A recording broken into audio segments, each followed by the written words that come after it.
Welcome to the stage, Nell.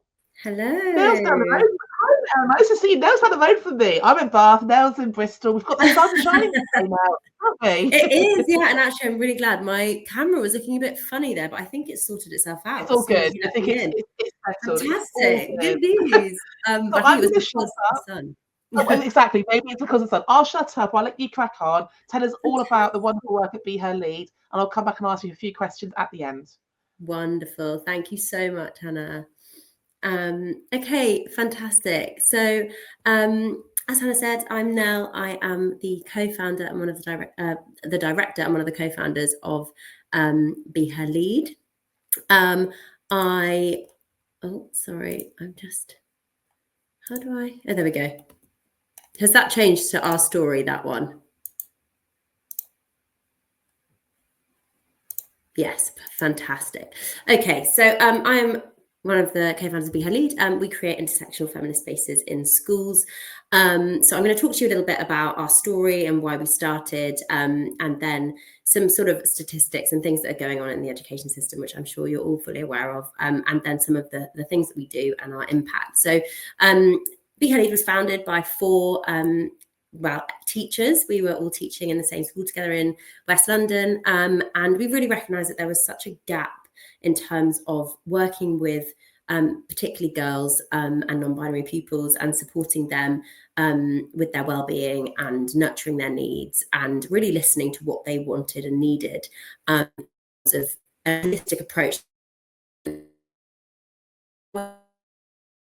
intervention for boys in our school. So we decided to set up an after-school club and work with a small group of pupils and create this sort of safe, respectful space, we called it. So it's quite interesting. We've talked a lot about safe spaces this morning so far. And and we just kind of left it pretty open, to be honest. It was a space that was just facilitated by ourselves, but really was a space for the girls to explore and to talk about what was going on for them. And the impact on their kind of confidence and resilience it was really, really powerful. So we decided to train other women in teaching to do the same thing. So once two of us left teaching to work full-time for Be Her Lead, we decided to kind of broaden out and really try and understand the wellbeing crisis among girls in the UK. And there are many organisations that do this and that we've kind of, drawn a lot from in order to kind of to create our program and what we've created today. So these slides should be shared around with everybody so you can read through these properly. But essentially, it's not good. There is an absolute mental health crisis among girls and young women in the UK. In the education system, as you can see, 89% of girls and young women feel generally worried or anxious, and it's getting worse, right? So in 2009, 40% of girls stated they felt very happy, and only 17% in the most recent research. And the kind of overarching theme is that they're facing persistent issues that aren't going away, and it's having a negative impact on their lives. So we ran some specific focus groups with Be Her Lead groups to see what was really going on and to explore further. And what we found is that girls are really feeling under pressure inside and out. They've got pressure from the external factors, such as kind of school things, home, family life, and also social media as a massive one, and putting pressure on themselves as well, right? They want a really stable and happy future, but they're really unsure how to get there. So our kind of takeaways and observations and how, drawing from our experience as teachers, we just recognise that there is a critical lack of time, space and opportunities in schools for teachers to connect holistically with pupils and support their emotional needs. We really found this as teachers as well. Which therefore means that needs are not being met, but there is such a lack of space for this to happen, and to kind of support pupils to help them shape their futures and to really talk about this. But also kind of more broadly, this comes from our unfair education system, which is perpetuating these inequities and isn't able to listen to teachers or students and really kind of figure out what they want. There's so much pressure, from above, and thinking about trying to get good grades out of these children.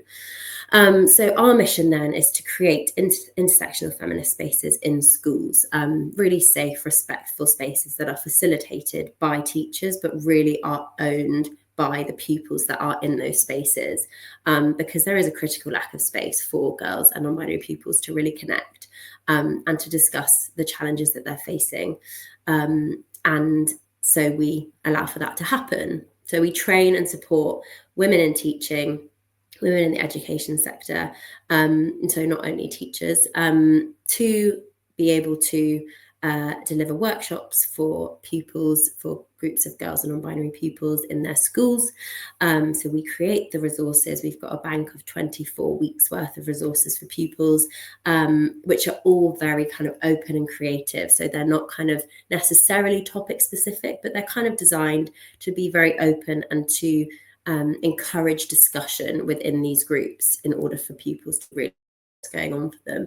And we create a network of women in teaching all over the country that are also fighting for gender equity in the UK education system.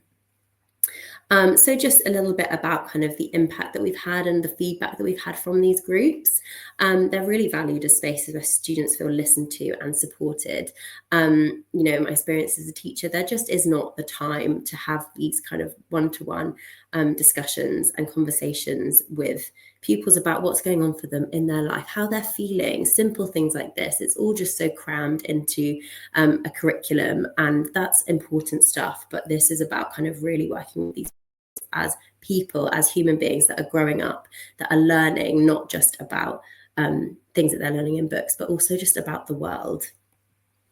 100% of the teachers that do the programme would recommend Be Her Lead to other teachers. This is a quote from one of the pupils that's taken part in the programme. It means that they can feel more confident about themselves and their decisions. So even just sharing this space and kind of being is really powerful. I feel like it's a time I don't have anything to worry about. I found that as a teacher when we were running the groups as well. It was really calming. I feel safe and comfortable in this space.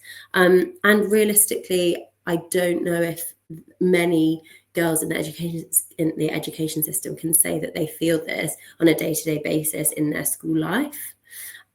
This is a letter that we just love sharing with people. One of the activities is about writing a letter to your previous self before embarking on the Be Her Lead journey with your trained teachers. And the letter reads, "Dear March 2020 Chelsea, are you still not confident? Don't worry, you'll be fine. You'll be so confident that you openly say you're the best girl in the world. You'll grow a lot mentally and you'll practically be invincible to all of your insecurities. So just wait a little and everything will be fine." And this is a poem that was written by one of the Be Her Lead pupils as well. This really encompasses kind of what we want them to feel. So she is powerful, not because she wasn't scared, but because she believed in herself. Whatever wish or dream you have, don't hold it in your heart, express yourself. And I think a lot of teachers will say that Be Her Lead, girls in our country are Be Her Lead spaces are really valued as spaces where pupils can express themselves essentially and be who they want to be. I'm not going to show you the video now, but I think the slides will be shared around and the video is also on our website as well.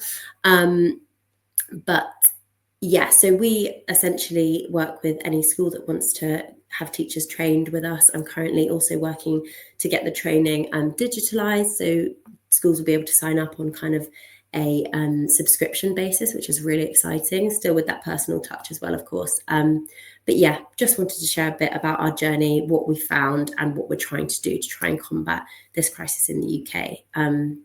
Yeah, I think that's all I've got time for, but if anyone's got any questions, then I would love to answer those. And I can Nell, I think we've got time for the video. Why don't you play the video? We've got Really? Okay, fantastic. So yeah, this video was it was recorded a while ago at our first conference, and it was kind of the beginnings of Be Her Lead. It was really like the early stages, but we just feel that it really it's really powerful, and you've got some pupils talking about their experiences as well, so we'll share it with you.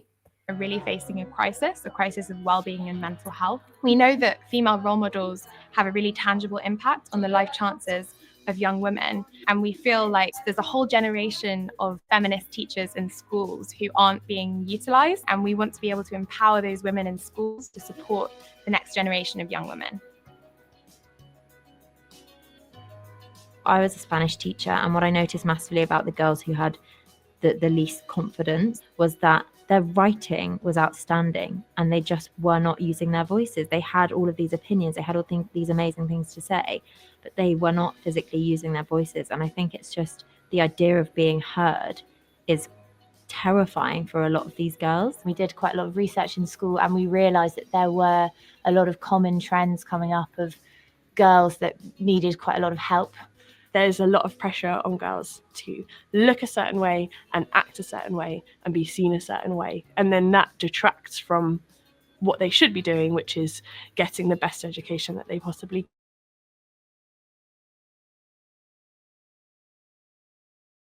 Address them, and then we train them to do that. Those teachers are already there in the schools. They know what's going to impact the girls.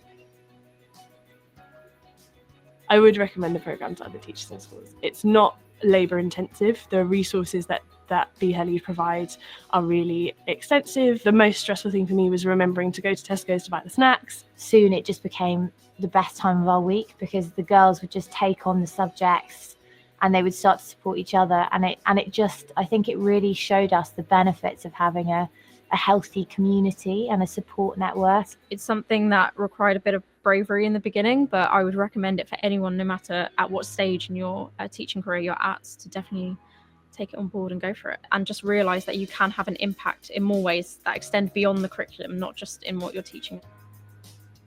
I've made friends with people that I wouldn't have spoke to, and people that came from like all different walks of life. I feel like it helps young women have their voice and have their say. It's been special because it's more of a safe space. It's open, it's comfortable, and it's informal, so girls can freely say what they want to say and express their feelings without being judged. It really makes you want to stay in teaching. Be Her Leads helped me practice those skills as well and help me grow in my own confidence. The most important thing about Be Her Lead is that we're empowering women to then empower girls. If you want to join the programme, you can sign up on our website, or you can email us directly at hello@beherlead.com.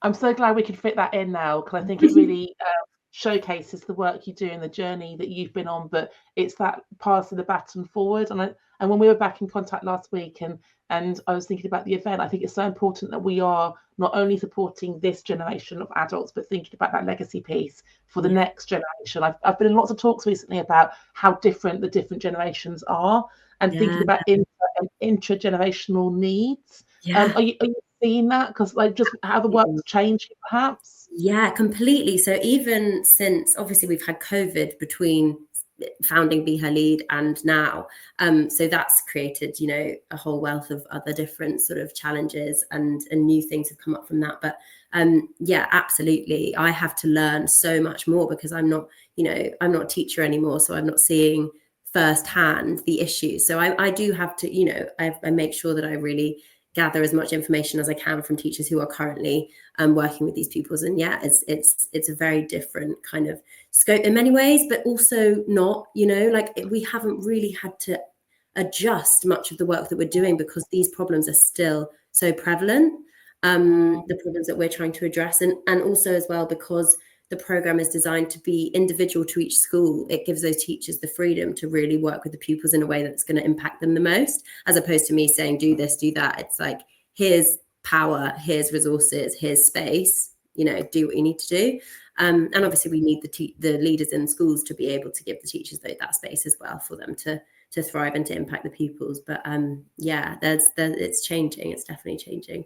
I love that. So I think going back to the UN's theme for all women and girls, rights, yes, equality, empowerment, you're embodying that in abundance with the work you're doing. The theme really resonates with our work this year. I feel it a lot. And particularly often it's adult, isn't it? It's quite often an adult theme rather than all women and girls kind of theme. Yeah, absolutely. Yeah, I really fab to have you here. Thank you so much for joining us. Thanks for the work you and the team are doing. I'll make sure I do the slide posting out, and if you watch the video now, it'll be there in the slides as well. So go and enjoy a sunny Saturday in Bristol, and I'll be in touch soon. But great to see you now. Thanks. Happy International Women's Day, everybody. Thank you. And you now. Thank you.